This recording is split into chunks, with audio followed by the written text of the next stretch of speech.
திமுக எம்எல்ஏக்கள் வக்பு சட்ட மசோதாவுக்கு எதிர்ப்பு தெரிவித்து சட்டப்பேரவை வளாகத்தில் முழக்கம் எழுப்பி வருகின்றனர். அந்த காட்சிகளை முதலில் பார்க்கலாம்.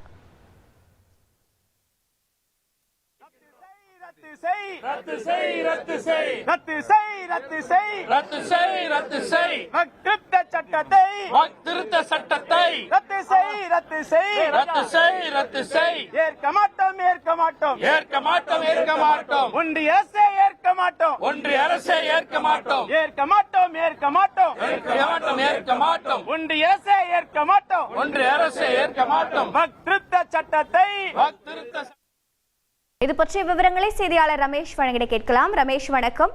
வக்பு வாரிய திருத்த மசோதாவிற்கு எதிராக திமுக சேர்ந்தவர்கள் என்ன கோஷங்களை எழுப்பி வருகிறார்கள், விவரங்க.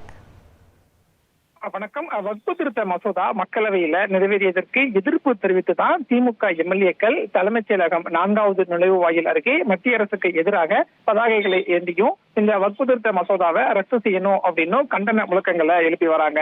குறிப்பா இன்றைய சட்டப்பேரவை கூட்டத்தொடர்ல இந்த வக்பு வாரிய சட்ட திருத்த மசோதாவை முழுமையா திரும்ப பெறணும் அப்படின்னு முதலமைச்சர் மு க ஸ்டாலின் பேரவையில அறிவிச்சாரு. அதே மாதிரி இந்த வக்பு வாரிய சட்டத்தை எதிர்த்து திமுக நீதிமன்றத்துல வழக்கு தொடரும். தமிழ்நாடு இந்த வக்பு வாரிய சட்ட திருத்தத்துக்கு எதிராக போராடும் அப்படின்னு முதலமைச்சர் சட்டப்பேரவையில அறிவித்திருந்தாரு.